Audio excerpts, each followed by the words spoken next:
El Diván Jurídico de Flor, un programa de derecho hecho para ti, abogado o futuro abogado, todos los miércoles en punto de las 10 de la noche, en el mejor lugar para tener una platiquita de derecho, con invitados especializados en su materia, tratando temas sorprendentes, toda esta información en un lugar y de una manera mucho más accesible para ti. Acompáñanos en esta segunda temporada en una platiquita, un análisis jurídico o de la mano de un invitado más, aquí en el Diván Jurídico de Flor.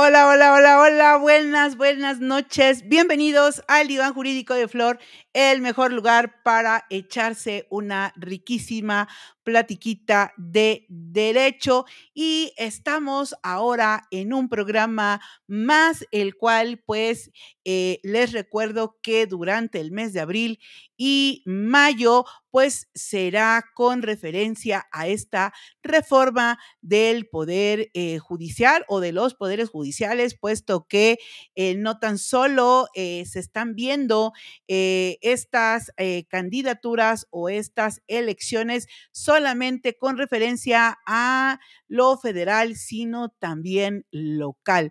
Hay 17 estados de la República que están también en este movimiento referente a las elecciones. Así que pues para que ustedes pues conozcan los perfiles de candidatos y de que hay excelentes candidatos, pues tendremos cada miércoles pues un programa con los que han aceptado venir aquí al Diván Jurídico de Flor y que nos muestren pues todo su conocimiento y su experiencia y nos platiquen un poco sobre ellos. Y esta noche pues tengo el honor de tener una invitada de súper lujo que nos va a platicar sobre un tema pues súper, duper importante que lo es la gestación subrogada. Nos va a hablar de los aspectos importantes de la gestación subrogada. Así que, pues, sin más preámbulo, mis queridos divaneros, pues tenemos aquí y le damos pues una calurosa bienvenida a Verónica. Hola, ¿qué tal? ¿Cómo están? Muchísimas gracias por la invitación, gracias por el tiempo, por el espacio y es un placer para mí estar el día de hoy con ustedes. No, muchísimas gracias. Es muy importante, como decía al principio, pues conocer los diferentes perfiles y que pues nos demos cuenta que efectivamente hay excelentes candidatos y candidatas, sobre todo que es ahorita pues muy importante para que pues esta reforma pues comience a tener pues una buena forma de iniciar. Pero platícanos, Verónica, cuéntanos sobre tu experiencia, sobre tus estudios, cuéntanos todo sobre ti, por favor. Claro que sí, con muchísimo gusto. Bueno, yo soy abogada por la Escuela Libre de Derecho. Inicié mis estudios profesionales en el año de 1989. Tengo un diplomado en juicio de amparo en el ITAM.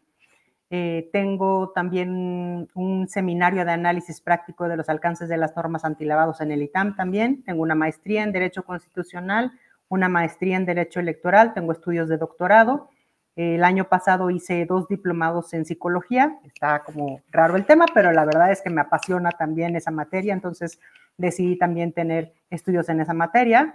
Tengo un taller de redacción de contratos, de oralidad familiar, he participado en diferentes congresos, tengo un curso de destrezas de litigación oral. Y bueno, en cuanto a mi experiencia laboral, parecería que es muy cortita porque no tengo como mucho que decir, pero ahorita les platico por qué. Yo empecé como pasante en el año de 1990 en un despacho que se llama Goodrich, Riquelme y Asociados. Después trabajé en otro despacho también como pasante y una vez que me titulé, en el año de 1995 decidí poner mi despacho que se llama Gómez Schultz y Asociados, SC, el cual este año, en enero de este año, cumplió 30 años dedicándonos al litigio civil, mercantil y familiar. Pareciera que es poco, pero de verdad 30 años de mantener un despacho, cualquiera que tenga un negocio, una papelería, una tienda, una pequeña empresa, un negocio familiar, sabe que 30 años de trabajo son muchos y nos hemos enfrentado a muchos retos, a muchas dificultades, pero bueno, aquí estamos después de 30 años. No, Además de 30 años es un montón, ¿o no? Así, 30 años no. es una vida, yo siempre digo que Sí, es mi hijo sí, muy sí, sí. mayor. Ándale, sí, no, maravilloso. Sí, sí, sí. Y después tengo, bueno, he dado bastantes conferencias a lo largo de todos estos 30 años y he impartido diversos cursos. Formo parte de la planta de docentes del Poder Judicial Federal. He dado clases en la Universidad Autónoma de Yucatán. En fin, la verdad es que he participado en diferentes seminarios y cursos y también he escrito algunos libros y artículos. Eso sí, realmente es poquito. Escribí durante 2 años para una revista que se llama Paréntesis Legal. Tengo un artículo del caso de paternidad ante la nueva realidad del derecho de familia, la inclusión en el sistema jurídico mexicano y otro que se llama Pintura y Ciencias Penales. Entonces, bueno, ese es el currículum con el que cuento. No, pues bastante amplio y de mucho estudio y sobre todo que para mí el que uno tenga conocimientos, además, no tan solo en una sola rama, sino en diversas, como decías, el de psicología, yo creo que siempre es importante porque luego unas a otras se relacionan y al final siempre son útiles, sobre todo cuando estamos estudiando o estamos ya operando en lo que es el ámbito del derecho, es importante tener ese bagaje cultural, toda esa estructura de diversas materias para poder tener un buen criterio. Y cuéntanos ahorita cómo está eso de que te animaste a ser candidata para el tribunal de disciplina judicial. De disciplina judicial.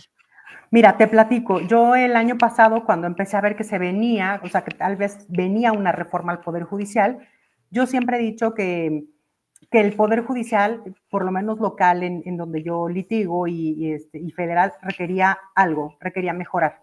Yo digo que en este país no tenemos acceso a la justicia, el justiciable recibe la justicia tarde, si es que la recibe, tiene muchas trabas, en fin, ¿no? Todo lo que ya la gente ha vivido a veces en experiencia propia. Y entonces yo decía, bueno, hay que mejorar, ¿no? Cuando llega la reforma y se abre la oportunidad de una candidatura, aunque yo me opuse terminantemente a la reforma porque no me parecía que era como la forma de hacerlo, sí necesitábamos un cambio, pero no era así. Yo dije, bueno, tengo que participar porque realmente la única posibilidad de conocer el proceso es viviéndolo. Entonces decido meter mis papeles yo cumplía todos los requisitos que se pedían, tanto, o sea, en los 3 comités, pero decido meter todos mis documentos en el Poder Legislativo y en el Poder Ejecutivo. Me parecía que el Poder Judicial era para ellos, ¿no? O sea, para que la gente que ya trabajaba dentro del Poder Judicial tuviera como ese acceso y yo no venía al Poder Judicial. Entonces, decido meterme en esas 2 comisiones.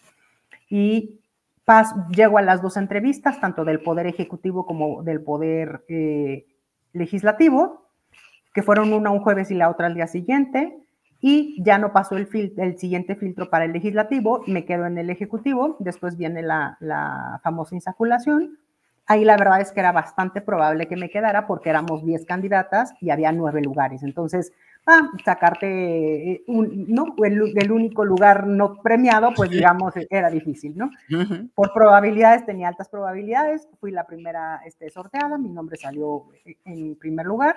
¡Qué emoción! Y bueno, de esa manera llego a la boleta. Y entonces hoy yo les puedo decir con todas sus letras que para mí el proceso fue completamente transparente. Yo cumplí todos los requisitos, todos los papelitos que me pidieron, el promedio que me pedían, etcétera, etcétera. Las entrevistas, todo lo hice como debe de ser, ¿no? Seguí todos los pasos que se tenían que hacer y hoy estoy en la boleta.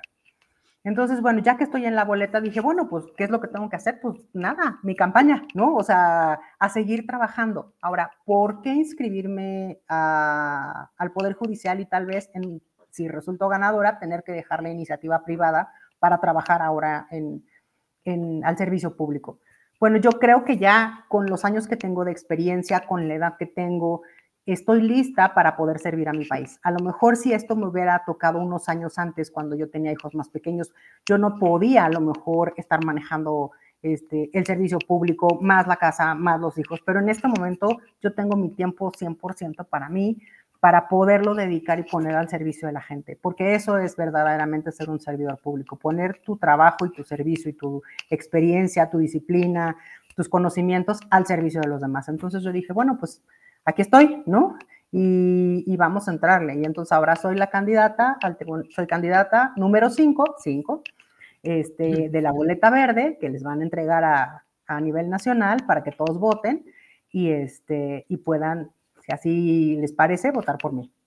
No, pues fíjate qué chido de que y nos lo digas, además de que, no estabas muy de acuerdo, pero en todo esto de la reforma, pero qué mejor ser parte de lo que está habiendo de cambio para tú, darte cuenta, que efectivamente todo se está haciendo, cuando menos, lo mejor posible, ¿no? Porque Claro. es algo que he dicho de que si no estamos de acuerdo con lo que está pasando, ya finalmente está en la ley y ahorita lo que nos toca es ser parte de ella, ayudar a que se lleve lo mejor posible y darle la oportunidad, porque de que todo es perfectible, pero pues si no damos esta posibilidad y ver qué funciona, qué no funciona y empezarlo a resolver, pero con nuestra participación, pues no podemos hablar, ¿no? Si no le echamos nosotros también las ganitas de lo que nos toca, que como ciudadanos era o ser parte para que voten por uno, o ser parte para votar por quien se animó a poner todo su empeño, porque efectivamente el servicio público amerita sacrificios en tiempo, en esfuerzo, a veces en sueño, en muchas cuestiones y que uno lo hace pues con gusto cuando de verdad tienes esa vocación de servicio. Y es bien importante lo que dijiste, si yo no tengo el tiempo, no tengo la capacidad en ese momento, aunque yo quiera, prefiero mejor no hacerlo, hasta que de verdad ya pueda. Y qué padre que sea, sobre todo ahorita en este momento de tu vida donde te sientas plena para compartir todo ese conocimiento que ahora tienes. Claro, yo siempre he dicho que hay que preocuparse, pero más hay que ocuparse, porque Ujú. preocupándonos, ¿no? Estando ahí nada más criticando, sentados sin hacer nada, pues realmente no vamos a, no se cambian las cosas mágicamente. Entonces hay que ocuparse también. Claro, claro que sí. Pues, ya que, pues, tuvimos ahorita este placer de saber todo tu recorrido, de estudios, de experiencia, que, pues, 30 años, te digo, tampoco es, nada, no es nada, es decir, es muchísimo, de experiencia.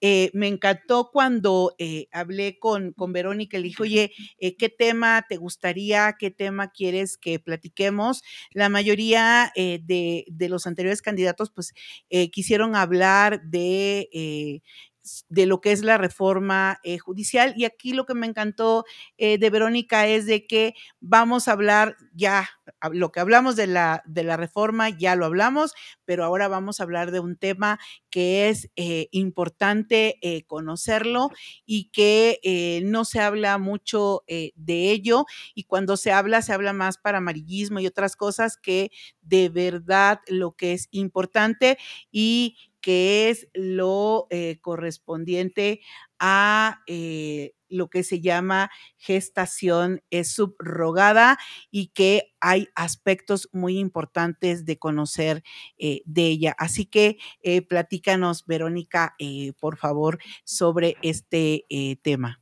Bueno, antes de iniciar, quiero decirles que uno de los temas que a mí más me apasiona en el derecho son los niños, niñas y adolescentes. Entonces, todo lo que tiene que ver con esos temas es así como una de mis grandes pasiones. Y entonces por eso elegí el tema de la gestación subrogada, que bueno, les quiero platicar que hay mucha gente, o sea, tiene muchos nombres, se le conoce de muchas maneras y a lo mejor si nos metemos a teorizar y a decir cuál sería el mejor nombre, pues no vamos a acabar, pero podemos decirle gestación subrogada, maternidad sustituta, arrendamiento de útero, etcétera.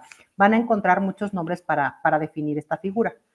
Y entonces, ¿qué es? Básicamente es un contrato que se celebra a título oneroso o gratuito entre una mujer que va a gestar, ¿no? Una mujer gestante, y los padres que desean tener un hijo, una hija, a fin de que aportando o no sus gametos, sus células germinales, se geste un embrión y finalmente el bebé que nace tenga unos vínculos jurídicos de filiación con los padres intencionales. Entonces, bueno, esa es a grandes rasgos la definición.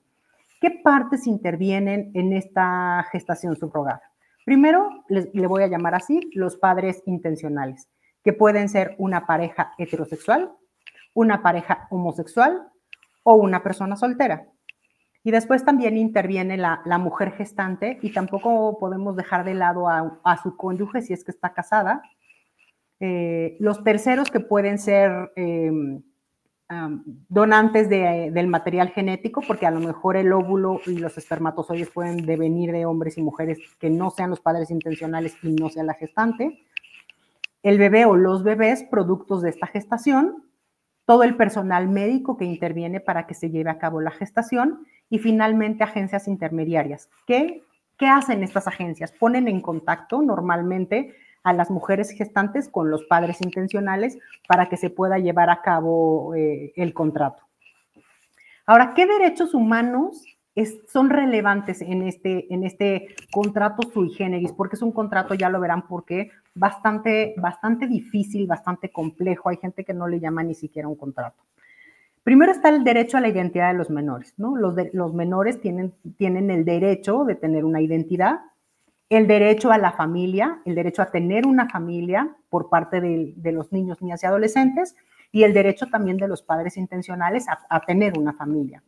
El derecho al libre desarrollo de la personalidad de la mujer gestante, el derecho a la protección de los datos personales de todos, el interés superior de los niños y niñas que van a nacer por este método, el derecho a la salud de los bebés, tanto de los bebés como de las gestantes, el derecho a la igualdad, el derecho a beneficiarse de un progreso científico y a lo mejor podemos seguir con una larga lista de derechos que tampoco los quiero como atormentar con tanto derecho, pero hay muchos derechos que están involucrados.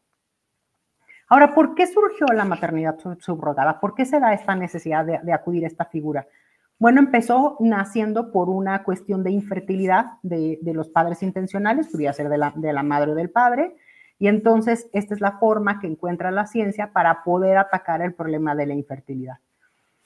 O la imposibilidad de llevar a término un embarazo. A lo mejor la persona no es infértil, la mujer no es infértil, pero no puede llevar a término un embarazo. Y la última es la imposibilidad de poder, ¿no?, embarazarse, en el sentido de que puede hacer un matrimonio de dos hombres y pues evidentemente no pueden tener un embarazo. Y ahora está surgiendo como una moda que inició en los Estados Unidos de la negativa a pasar por un embarazo. Es decir, hay mujeres que tienen muchos recursos y que deciden no pasar por lo molesto, si es que le podemos llamar molesto. Para mí fue una cosa maravillosa el haber estado embarazada y el haber dado a luz, pero bueno, habrá gente que piense que no. Y entonces esta negativa a querer pasar por un embarazo y prefieren pagarle a una persona para que lleve a cabo esta actividad. Ahora, ¿cuál es la problemática que se da alrededor de esta gestación subrogada? Lo más complicado en este tema son los abusos. ¿Por qué? Porque hay una desigualdad económica de las partes, porque normalmente los padres intencionales tienen muchos recursos o tienen muchos más recursos que las mujeres gestantes.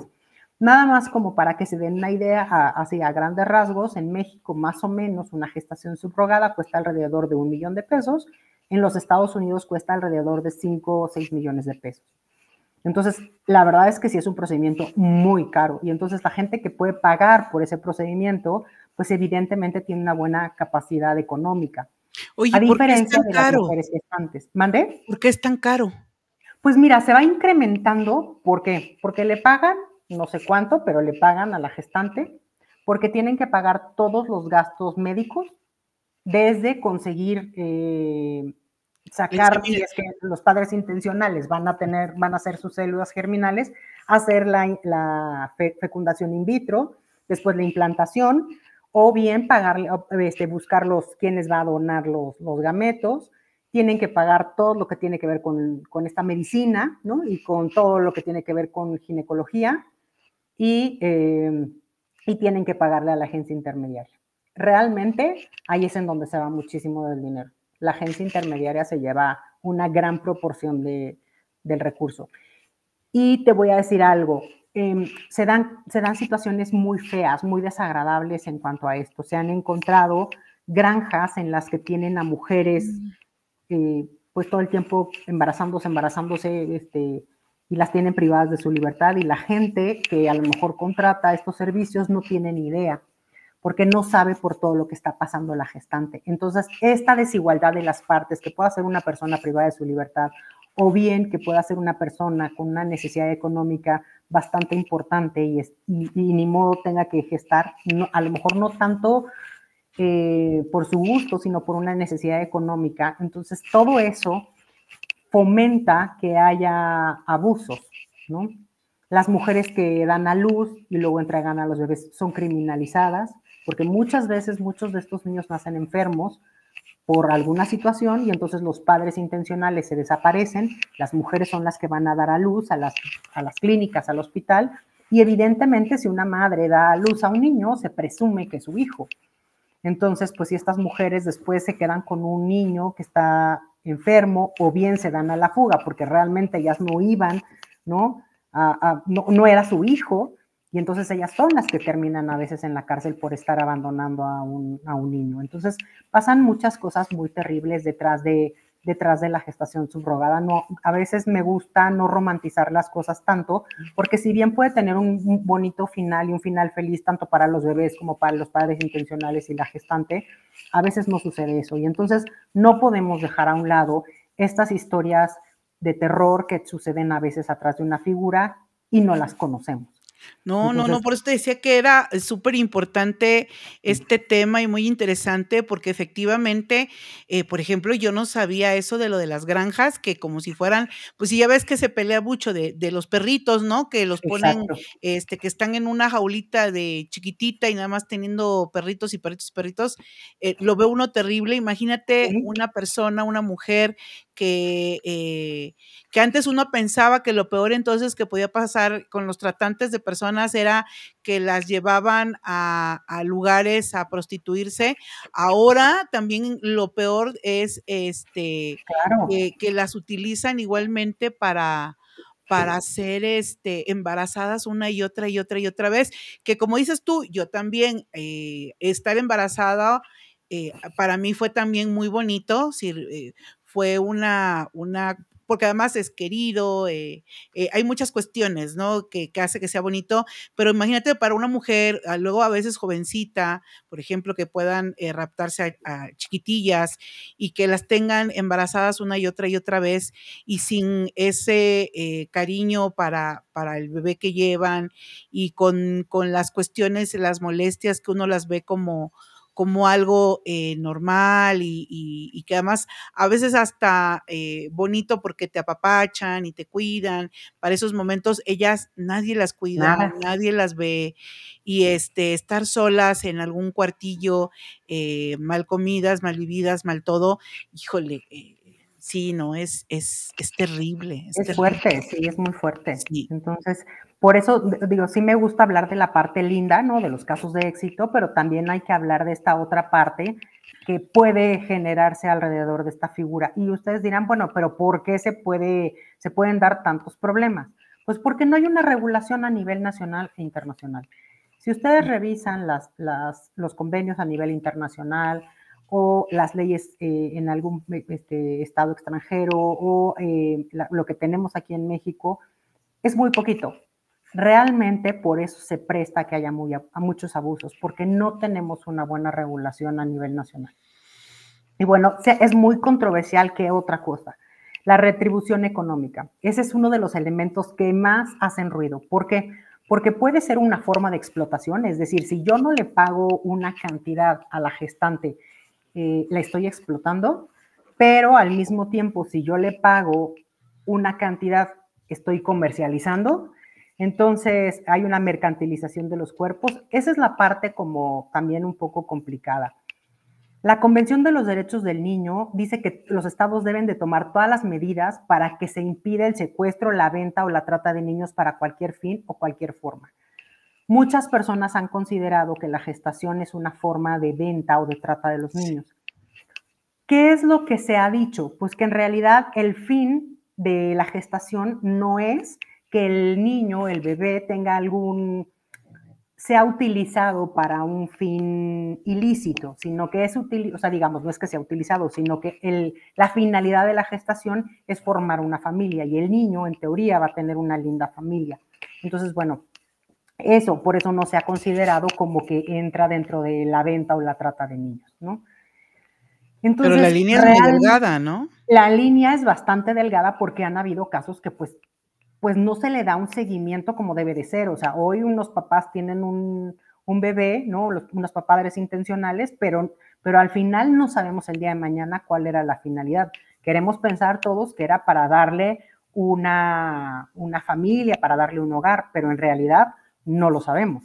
Entonces, y ahorita vamos a ver algunos casos que nos generan como todas estas dudas. Ahora, en realidad la remuneración, por eso no se ha considerado que digamos, como el pagar no se relaciona con causar daño o explotación del niño. Por lo tanto, no es un caso como de excepción a esta figura de la venta o la trata de niños. ¿Qué otras cosas han pasado en el mundo? No solamente en México, pero en México se dio mucho, sobre todo en Tabasco hace algunos años.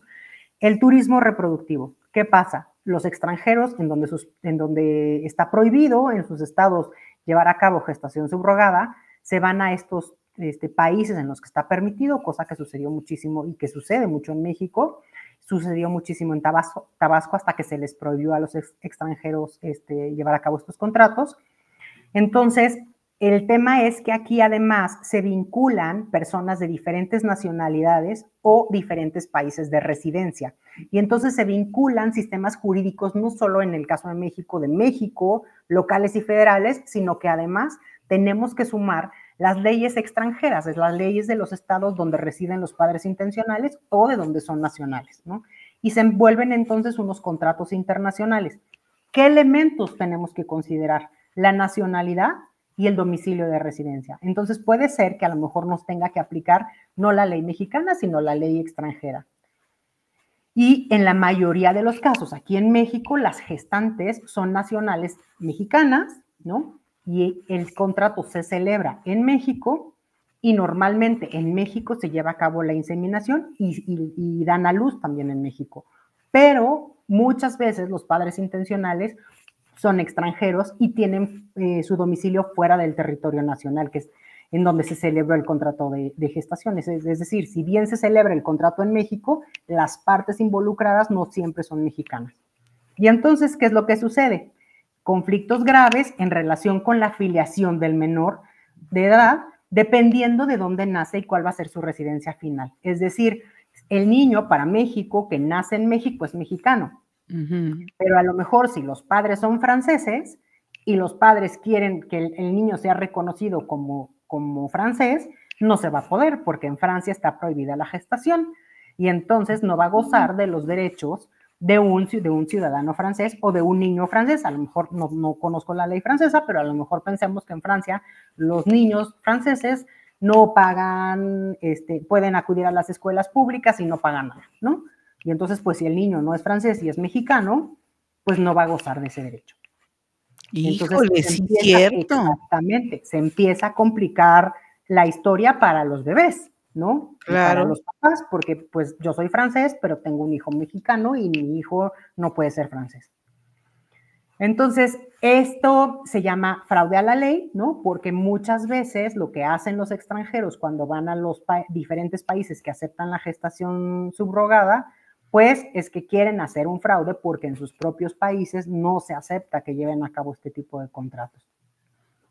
O bien no reconocen los estados extranjeros a los padres intencionales legalmente como padres del niño. Entonces, pues también los niños de repente se quedan pues sin poder tener unos padres y los padres tendrán que complicar jurídicamente la situación para ver cómo van a poder terminar siendo los padres de ese bebé que acaba de nacer, ya sea a través de la adopción, ¿no? Entonces sí se va complicando mucho el tema. ¿Cuáles son los derechos del niño conforme a la Convención de los Derechos del Niño? Primero, a no ser discriminados, es decir, no importa si naciste por gestación subrogada o no, tienes exactamente los mismos derechos que cualquier niño, niña o adolescente. Tienen derecho a la vida, a la supervivencia y al desarrollo, tienen derecho a un nombre y a una nacionalidad, no podemos dejar niños apátridas, tienen derecho a preservar su identidad, es decir, tienen derecho a una nacionalidad, a un nombre, a relaciones familiares, tienen derecho a no ser separados de sus padres por cuestiones de alimentos, de sucesiones, etcétera, y derecho a la protección de su vida privada. Entonces, eso es lo que nos empieza a complicar, todos estos temas son los que nos empiezan, o aspectos son los que nos empiezan a complicar la gestación subrogada. Y entonces, ¿qué es lo que empieza a pasar en los conflictos internacionales? Primero, lo primero que ven es el interés superior del niño. A nivel internacional y nacional, lo primero es ver cuál es el interés superior del niño. Ese niño que acaba de nacer, qué es lo que él requiere y cómo lo vamos a proteger. Después debe de haber una cooperación entre autoridades de los estados. Se tiene que fijar uno en cuál es el orden público internacional, cuáles son las normas de competencia internacional y cuál va a ser el derecho aplicable para que pues, no se consume el fraude a la ley y entonces el niño pueda tener todos los derechos a los que tiene. Les voy a mencionar nada más por decir algunos. No sé si tengas alguna pregunta hasta aquí. ¿O quieres que hagamos? Oye, ya viéndolo desde esa perspectiva que estás indicando, yo creo que sí la línea está aún más borrosa con referencia a la violación de los derechos de los niños, porque, sí, te doy todos los derechos y sí, pero, en realidad sancionan al niño por lo que hacen los padres, Correcto. porque finalmente, si ellos son los papás, simplemente el vientre es de una persona diferente, por eso deja de tener la nacionalidad de sus padres. Sí, ¿por qué sancionarías tú como país, lo que hagan los papás, con referencia a ese niño que finalmente sí deviene de papás, de ese país y que tendría que tener, sí o sí todos esos derechos? Yo creo que aquí la visión tendría que ser sanciono a los papás, pero no al niño, ¿no? Siguiendo Correcto. esa visión de que no debe de haber discriminación, que no debe de haber, porque desgraciadamente siempre en el papel es muy bonito, todos los derechos que tiene uno, pero a la mera hora resulta, que no es así, ¿no? Entonces sí es bastante, complicado y yo creo que todavía entonces los países no están como que muy sabidos qué onda con lo que sucede verdaderamente detrás de toda esta cuestión médica científica, ¿no? Con referencia Claro. a lo que es la gestación subrogada. Por eso te digo, no hay una regulación a nivel internacional, no tenemos como un tratado que hable de todo esto y no tenemos tampoco buenas normativas, por lo menos en México. En países como Francia, que ahorita les voy a contar un caso, lo tienen muy claro. Punto, está prohibido, ¿no? O sea, no lo puedes hacer. Pero por eso la gente se va a otros países que esté permitido. Y entonces cuando ellos llegan, ¿no? Quieren que se reconozcan los derechos y les dicen, no, a ver, tú te saliste de mi jurisdicción para ir a hacer algo que aquí está prohibido y ahora quieres que yo te resuelva. Entonces vamos a ver ahora cómo se ha resuelto por el Tribunal Europeo de Derechos Humanos, que es el tribunal que más ha resuelto casos. En América Latina casi no hay casos, es más, no hay caso como tal, pero en el Tribunal Europeo de Derechos Humanos sí hay casos. El primer caso, bueno, son dos casos que les voy a hablar, uno se llama Meneson contra Francia y Lavassie contra Francia, es Primero en Meneson son unos gemelitos y en la Bassi es una niña, y son casos muy parecidos, por eso los voy a tratar conjuntamente. Sí. Son dos matrimonios de parejas heterosexuales que celebran un contrato de gestación en California y en Minnesota, respectivamente. Los hombres de estos matrimonios aportan el material genético y los óvulos eran de una donante. Ahora, para Estados Unidos, los padres legales eran los matrimonios de los padres intencionales, o sea, los franceses, no había duda. Pero Francia denegó el acceso al registro civil por considerar que atentaba el orden público internacional francés, porque en Francia, pues, está prohibido.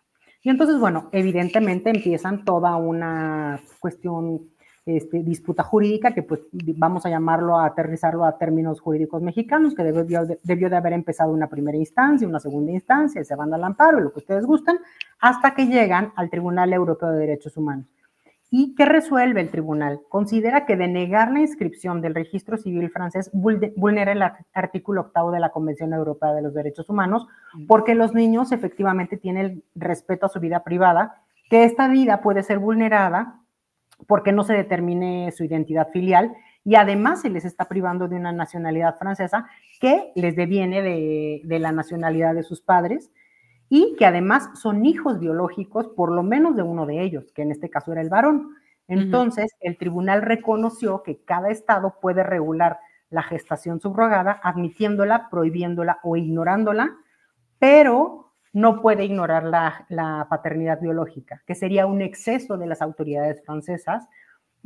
Pero fíjense el recorrido jurídico que se tuvo que hacer. Sí. Los niños nacieron en el año de 2000 y 2001. Y este caso fue resuelto por el Tribunal Europeo de Derechos Humanos hasta 2014. Imagínense todos los años que tuvieron que pasar y todo lo que costó el juicio, todo, o sea, no estuvo fácil, ¿no? Para que finalmente después de 14 y 13 años pudieran ser reconocidos como franceses. Entonces, sí, imagínate todo ese tiempo sin disfrutar de ninguno de los derechos porque no eres ni de aquí ni de allá. ¿Y sabes qué? Que ya no los disfrutaron.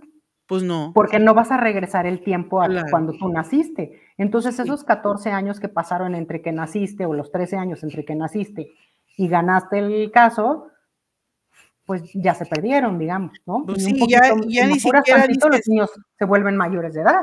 Claro, no, y ya ni siquiera dices una sanción pecuniaria, una lana, porque dices eso, ¿cómo?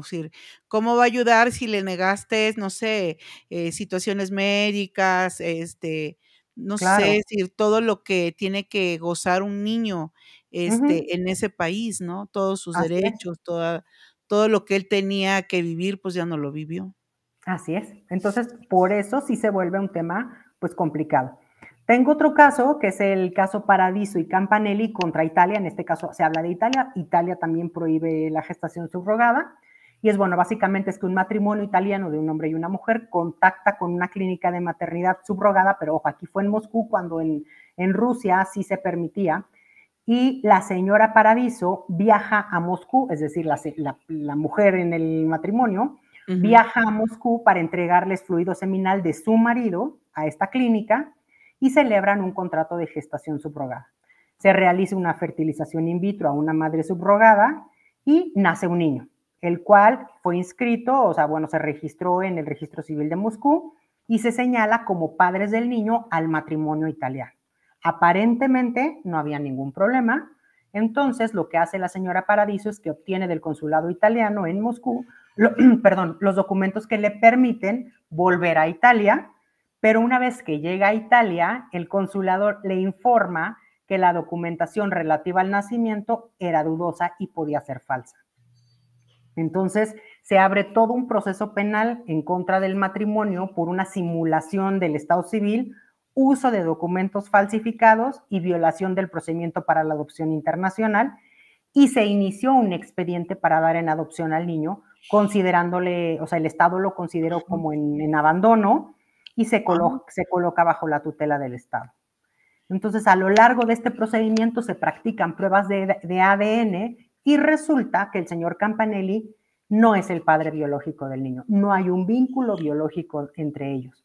Entonces, imagínense, realmente esta mujer lleva los espermatozoides de su marido a una clínica. En esta clínica, pues yo no sé qué hacen, pero no ocupan ese material genético, ocupan el de sabrá Dios quién, y ellos muy confiados en que era su hijo, y resulta cuando le hacen las pruebas genéticas que no es su hijo. Y entonces el Tribunal de Menores les quita al niño y los deja al cuidado de servicios sociales. Y finalmente se le da un nuevo nombre a ese niño y fue dado en adopción. Y entonces lo que hace este matrimonio, Paradiso Campanelli, es que se va al Tribunal Europeo, y aquí justo resuelve diferente a como se resolvió en el caso anterior de Francia. Primero, no hay un vínculo genético entre el padre y el niño. La convivencia entre todos fue una duración reducida, porque realmente habían convivido muy poco, menos de un año, porque aquí como se dieron cuestiones penales fue más rápido. Y además los padres cometieron el error de que nunca, digamos, a la hora de que presentan las demandas o lo que sea, nunca el niño fue parte en el juicio, sino que ellos, los padres, actúan por su propio derecho, pero nunca en representación del niño. Y entonces, pues el tribunal falló en contra. Y ya el niño se quedó entonces a cuidado pues del el Estado. niño se quedó a cuidado del Estado y al poco tiempo fue dado en adopción a otros padres. Qué terrible. Ajá. Entonces sí, la verdad es que pasan cosas, o sea, realmente en estos casos, eso es lo que quiero un poco hacer a veces conciencia, porque pues tenemos esta idea de que, ay, hay un bebé y todo va a ser lindo. No, no siempre es lindo, no siempre tiene un final feliz, ¿no?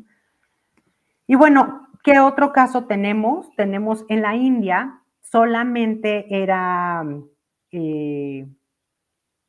digamos, este caso se da hace muchos años y antes se permitía la gestación subrogada para extranjeros, después se prohibió.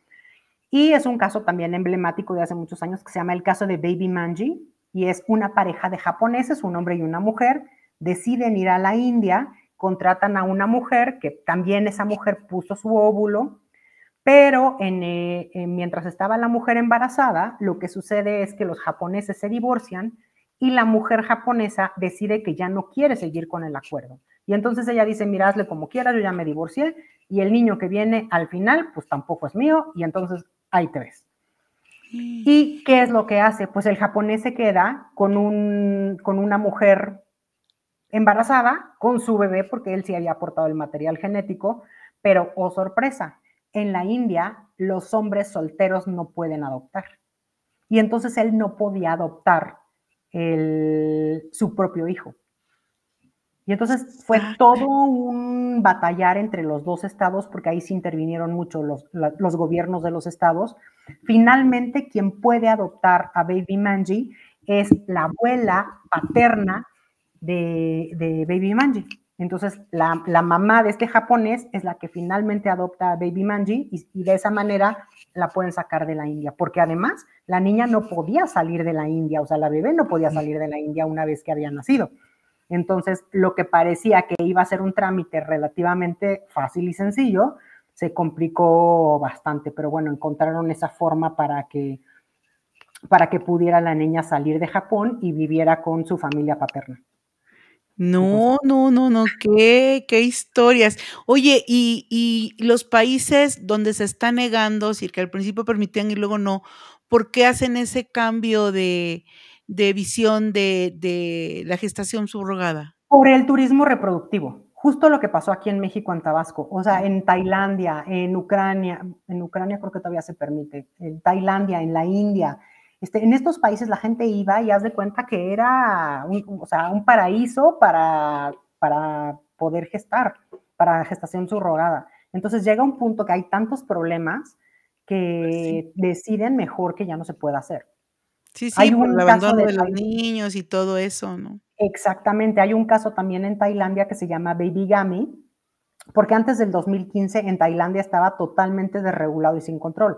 A partir de ciertos casos, y sobre todo este que se hizo como muy famoso, se empieza ya a prohibir o a regular, pero casi en todos lo empezaron a prohibir. Este caso de Baby Gami es una pareja australiana que contrata una gestante en Tailandia y vienen unos gemelitos, se da un embarazo gemelar y uno de los bebés viene con síndrome de Down. Y entonces los australianos dicen que quieren interrumpir el embarazo, pero la gestante no quiere. Y entonces cuando nacen los bebés, los australianos solo se llevan a la bebé sana y dejan al bebé con síndrome de Down, se lo dejan a la gestante.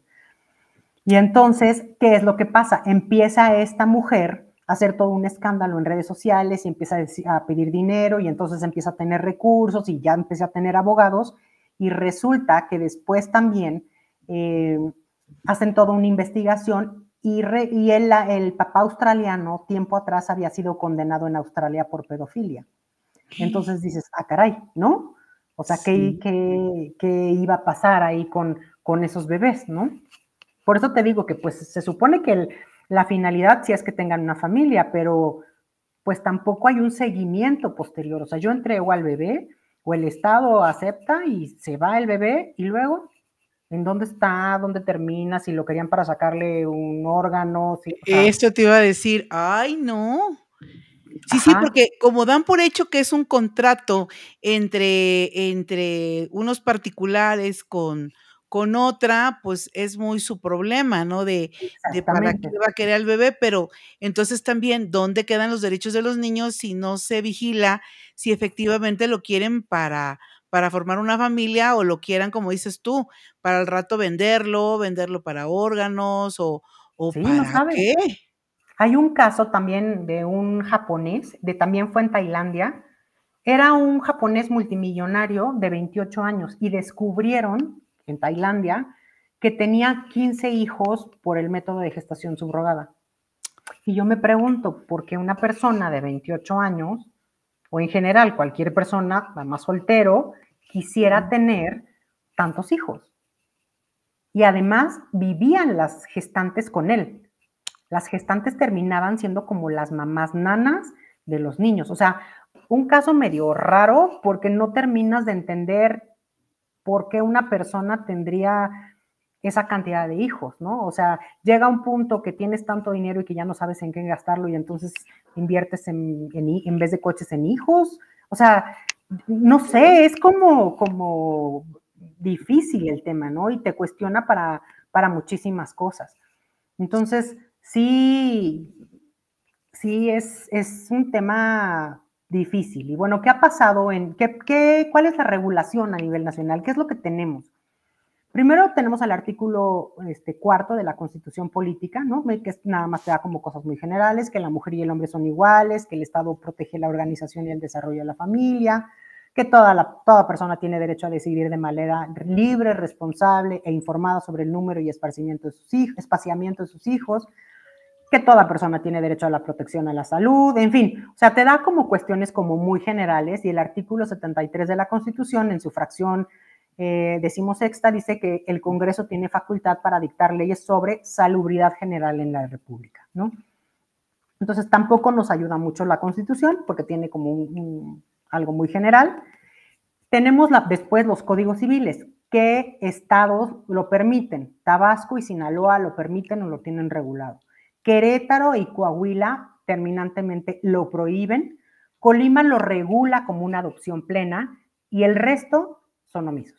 Es decir, ustedes si están en Veracruz o están en Michoacán o están en la Ciudad de México como yo, pues realmente no hay nada en los códigos civiles. Y entonces, bueno, como les comentaba, Tabasco antes permitía que fuera, los extranjeros pudieran venir a celebrar contratos de gestación. Por hoy ya no se puede. ¿Y cuáles serían los requisitos para ser gestante? Tienes que ser ciudadana mexicana, tienes que tener entre 25 y 35 años, gozar de buena salud psicosomática, no padecer alcoholismo, drogadicción, tabaquismo u otra toxicomanía. Tienes que acreditar no haber estado embarazada en los últimos 365 días previos a la implantación de la mórula, no haber participado en más de 2 ocasiones consecutivas como madre gestante, haber sido informada sobre el proceso y dar tu consentimiento. Los contratos se deben de celebrar ante el notario público y el notario público está obligado a avisarle a las autoridades cada que se celebra un contrato para que las autoridades, o sea, la Secretaría de Salud, pueda estar al pendiente de toda la salud de la gestante, ¿no? Bueno, por lo menos eso dice la ley. No sé si en realidad en la práctica eso En pase, el mundo de ¿no? lo ideal siempre, ¿no? Exactamente. y para que cuando esos bebés nazcan puedan ser, digamos, como registrados y ya sepan, ¿no?, el antecedente de quién es la gestante, quiénes son los padres intencionales. Entonces ese contrato tiene que ser firmado ante notario público y se tiene que cumplir con todos los requisitos que se marca en la ley, dar aviso a la Secretaría de Salud y al registro civil. Entonces, bueno, una vez que nace, ¿no?, el bebé, directamente ya puede ser registrado por los padres intencionales porque ya hay este aviso previo. Pues es lo que hay como de regulación, más o menos. Y bueno, yo lo que digo para los lugares que no tienen una regulación, como es el caso de la Ciudad de México, ¿qué es lo que nos dice, digamos, la Ley General de Salud? ¿Qué es quien nos podría determinar en este caso si es un contrato válido o no, cuál es el objeto fin, tiene que ser lícito, ¿no? O sea, todo esto, quien nos va a dar como un poco de luz, y creeríamos que ahí nos van a dar toda la luz que necesitamos, es la Ley General de Salud. Pero les tengo como un poco malas noticias, porque no habla como tal de la gestación subrogada, habla, digamos, como del control sanitario de la disposición de órganos, tejidos y sus componentes, ¿no?, de células.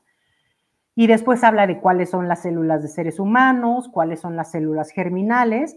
Y finalmente hay un artículo que es el 320 que dice que toda persona es disponente de su cuerpo y podrá donarlo total o parcialmente para los fines y con los requisitos previstos en el presente título.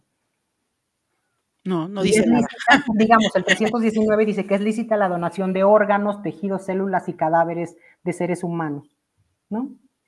Pero tampoco nos da como mucha luz para saber si es lícito o no es lícito celebrar un contrato. Y entonces me pareciera que si yo me voy a la Ley General de Salud, pues yo leo lo que dice ahí, pues sí, o sea, yo estoy donando, ¿no? O sea, yo estoy prestando como el servicio del vientre, ¿no? Entonces, yo no le encuentro tanto que no sea un contrato lícito. Pero tampoco está regulado, es decir, cuáles son las consecuencias, que ya vimos que las consecuencias pueden ser fatales o pueden ser terribles, ¿no? A mí me tocó un caso en lo particular que yo no quise llevar, me hablaron como para que yo los asesorara, y el caso era que habían nacido unos bebés, los bebés venían mal, de salud, muy mal. Cuando nacen les dicen que pues, no les dan más que unas horas de vida, y resulta que los bebés no se mueren y empiezan, ¿no?, los gastos médicos y los gastos médicos y los gastos médicos. Los padres intencionales eran de Nueva York, y entonces pues empieza este taxímetro de gastos médicos que son altísimos, y más para unos niños que nacen con una salud muy precaria. Y pues llega un día que los estadounidenses dicen, ¿qué creen? Pues yo ya me voy, porque además los niños, si quedaban vivos, iban a quedar con alguna discapacidad, y entonces pues deciden que dejan a la gestante y a los bebés y se van. Y entonces, ¿y esos niños? La gestante, pues no son suyos, o sea, ¿quién los va a cuidar? ¿Quién va a ver por ellos? ¿Quién los va a alimentar? ¿El Estado? No va a haber ninguna consecuencia para estas personas. ¿Quién los va a ir a perseguir? ¿El Estado? ¿O los va a ir a perseguir la gestante? La pobre gestante no tiene ni el recurso para contratar unos abogados de calidad, y menos para llevar un juicio a nivel internacional. O sea, imagínense el emplazamiento internacional a estos señores en Nueva York, y por ahí que se nos cambien de domicilio y va a ser más complicado, ¿no? No, y si es que sabes el domicilio, porque pues pon tú que sí, porque tienes el contrato, y pensemos que sí pudiera ser su domicilio real, pero pues en realidad, ¿qué les vas a hacer? O sea, esta pobre mujer gestante pues no les va a hacer nada, ¿y el Estado los va a ir a buscar? Pues no. Per se, pues puede ser que no. Sí, fíjate que de esto de la gestación subrogada, y pensando también como mamá, ¿no? Es decir, que uno ya tuvo un hijo, yo considero de que es importante ese apego de haberlo gestado tú, para que tú sientas esa necesidad de protegerlo, de cuidarlo, de que además no importa, pase lo que pase, finalmente es tu hijo.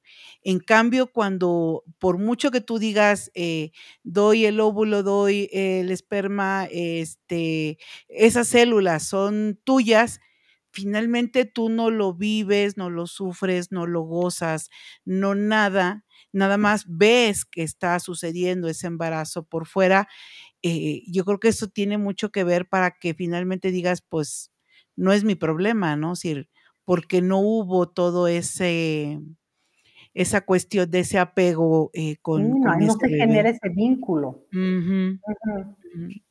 Sí, Y sí, fíjate, sí. habiendo figuras, porque además, pues sí entiendo el derecho de querer ser padres y de formar una familia con hijos, pero hay figuras que puedes utilizar como la adopción, Pues sí. ¿no? Entonces, de alguna manera no es que los estés dejando sin ese derecho, pero puedes acudir a la adopción, o por lo menos debería de ser bien regulado. O sea, si me preguntas a mí en lo personal, yo estaría en contra de la gestación subrogada, que se prohibiera. El tema es que se dé en la clandestinidad. Claro. Sí, ya sabemos que lo que está prohibido, jala, sí. Y va a ser peor porque entonces estas granjas que comentábamos al principio, o mujeres, en fin, aunque no sean granjas, va a ser peor. Entonces, mejor regularlo y regularlo bien, que el Estado esté al pendiente, que vigile, que sepas, que le dé un seguimiento a esos niños, en fin, ¿no? Sí, sí, sí, y sobre todo que quede, patente esta situación de que estén conscientes, los futuros, papás que, hay esa posibilidad que salga, un bebé con algún tipo de problemática, porque Claro. siempre un embarazo, es una moneda al aire tanto para la salud de la mamá, si salud y vida de la mamá, como también para la salud y vida del bebé. Sí, Mira, se supone siempre por lo es menos, ujú. perdón que te interrumpa, en Tabasco se supone que la madre se compromete a llevar una vigilancia médica, a no fumar, a no tomar, a no drogarse, pero pues tú no puedes estar 24 horas pegada a una persona. Ujú, Entonces, ujú. si la mamá fumó en el embarazo, si la mamá se drogó en el embarazo, pues llevas un riesgo. Si la Sí. mamá no se tomó los medicamentos que tenía que tomar, las vitaminas que se tenía que tomar, pues llevas un riesgo. No, no, y además tendrías, si de verdad, yo creo que si quieres de verdad tener un bebé con toda la certeza del mundo que va a salir sano, tendrías que hacerle además a la mamá previamente, pues, múltiples estudios, tendrías que saber todo su árbol genealógico, si tiene, familiares con problemas de síndrome de Down, de cuestiones de que pueden salir, en ese futuro bebé, porque finalmente es la carga genética de ella que también va a intervenir mucho, no tan solo la de los papás, ¿no? Claro. Y la Ujú. otra es, ¿qué tanto vínculo y apego se puede generar entre la gestante y el bebé? Para que en un momento dado nazca el bebé y la gestante se nos desaparezca, También. ¿no? Sí, sí, sí, que diga, pues, siento que es mi hijo, se mueve en mi vientre, yo lo quiero, ¿no? Y también Puede ahí pasar, cómo resuelves, porque es cierto, es su hijo, si eres su bebé, ¿no? porque ella es la que lo está trayendo con ella, está, dentro de ella, ¿no? Sí, entiendo que a lo mejor biológicamente, genéticamente no sea suyo, pero pues te puedes vincular. Y además en un estado hormonal que todos sabemos que en el embarazo las hormonas suben y bajan. Entonces imagínate, estás con un posparto, te encariñaste con el bebé, pues, o sea, sí se pueden dar a la fuga. Y claro que ha pasado, que la gestante se lleva a los bebés. Sí, no, no, sí, es bastante complejo, ¿eh? Sí, yo Sí, es bien sabía que era interesante el complejo, pero tema. no pensé que tanto. Sí, es muy interesante el tema, es muy bonito. Y yo siempre digo, bueno, pues el bebé no pidió nacer, o sea, cuando adoptas el bebé ya está aquí, ¿no? Claro, Pero aquí hiciste todo, moviste todo un mecanismo en biología, en genética, en derecho, para que naciera un bebé. sí, sí, sí. Y no previendo a veces por el ansia de querer ser padre, no prevés, todo lo el futuro que puede haber en materia, por ejemplo, que es el que nos ocupa en derecho, de, lo que tu hijo puede o no puede finalmente, tener derecho dependiendo del país que nazca, dependiendo todo lo que hay por allá, porque como dices tú, se romantiza mucho, quiero ser mamá, quiero ser papá, la posibilidad de vientre subrogado, ajá, y ya viste todo lo médico, ajá, pero ¿y el después? Claro, Sí, y el después, su derecho, su lugar de residencia, ahora dónde va a ser, dónde van a vivir, la nacionalidad, es decir, todo eso, se pierde de vista.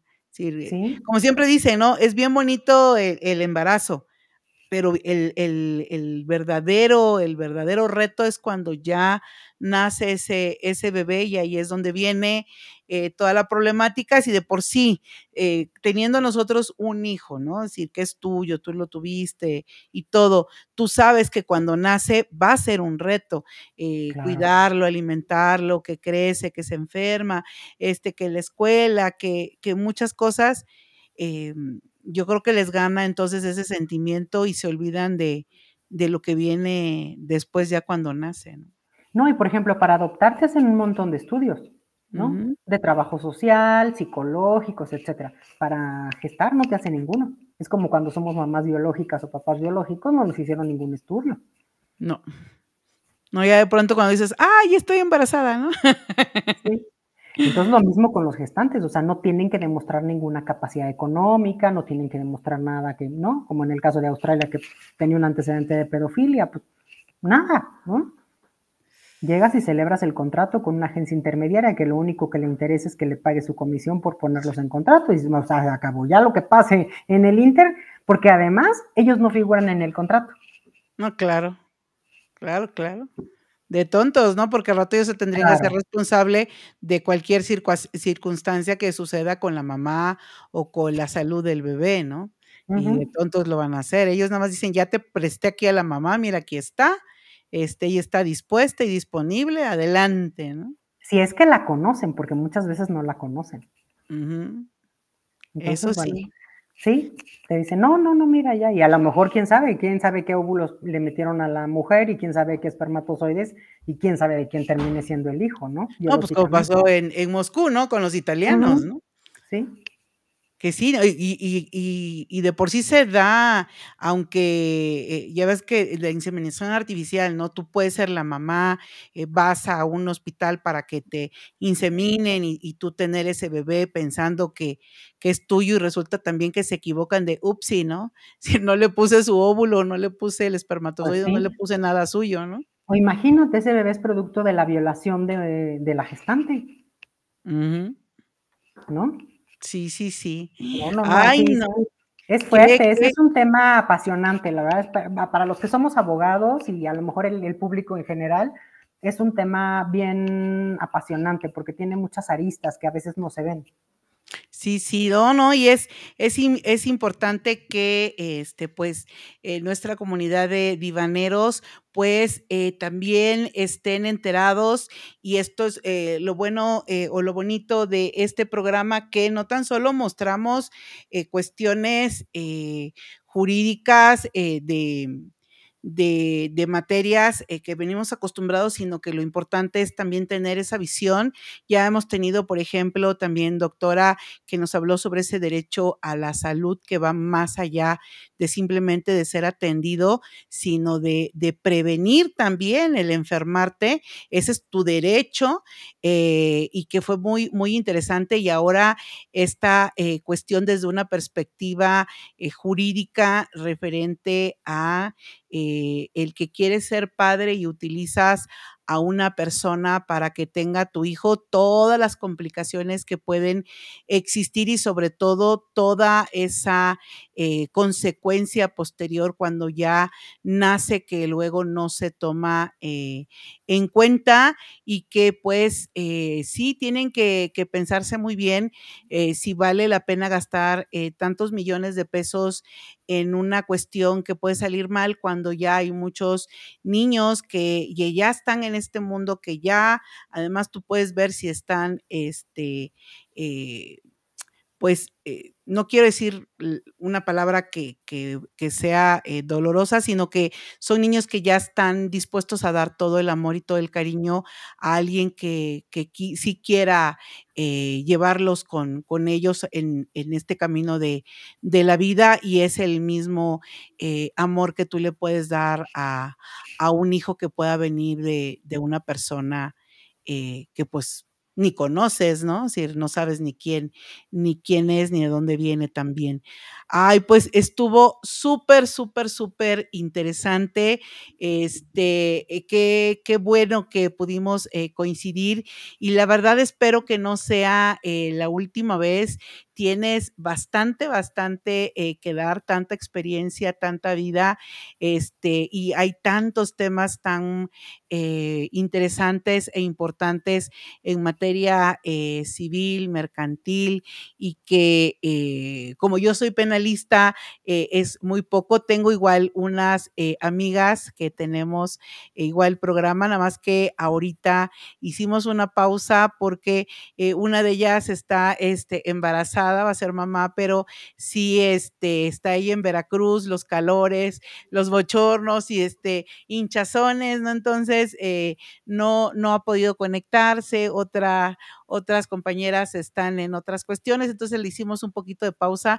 Ellas sí son civilistas y ellas le daban ese toque civil al canal. Entonces había habido una pequeña pausa, pero qué bueno que ya ahorita con tu experiencia en estos temas nos hayas enriquecido mucho y que pues también nos hayas platicado sobre ahorita tu experiencia como candidata a este tribunal de disciplina judicial y que pues tú seas una testigo de que todo se ha ido haciendo bien, que todo ha sido como nos han dicho y que pues eres ahorita el ejemplo de que si no nos parece algo, lo importante es mejor participar y ser parte de ello para también pues ser vigilante de todo este proceso como ciudadano y aportar lo que nos toca. ¿Algunas últimas palabras que quieras decirnos antes de despedir el programa? Pues nada, agradecer el espacio y el tiempo. Gracias a Diván Jurídico de Flor, gracias a sus divaneros que te siguen, que van a ver el programa y que me va a dar muchísimo gusto. Espero que haya resultado muy interesante para ustedes y no se olviden de votar el 1 de junio. Y si quieren votar por mí, es el número 5, boleta verde, Tribunal de Disciplina Judicial.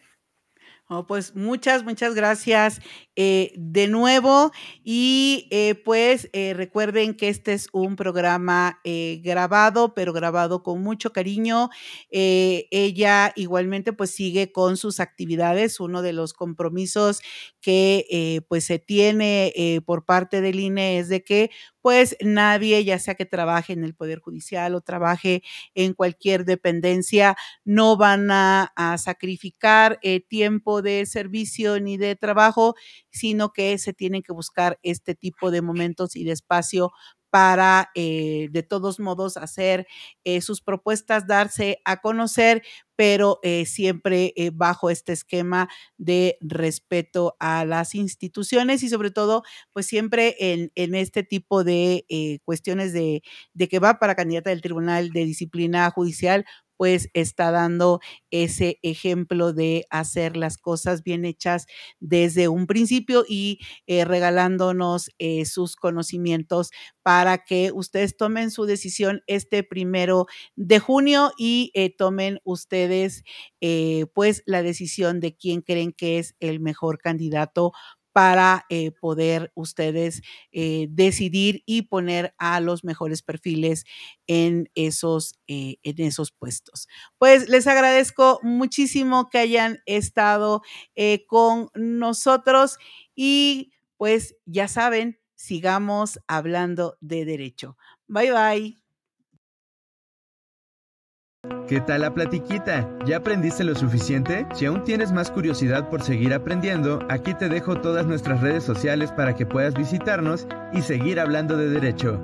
Facebook, El Diván Jurídico de Flor. Instagram, @El Diván Jurídico de Flor. YouTube, @El Diván Jurídico de Flor 1623. Spotify, Platiquita Jurídica en El Diván Jurídico de Flor. Twitch, Flor Blanca RP. TikTok, @BlancaFlorRamonP. Muchas gracias por acompañarnos en un capítulo de esta segunda temporada y seguir siendo parte del Diván Jurídico de Flor. Te invitamos a estar presente el siguiente miércoles en punto de las 10 de la noche para seguir hablando de derecho.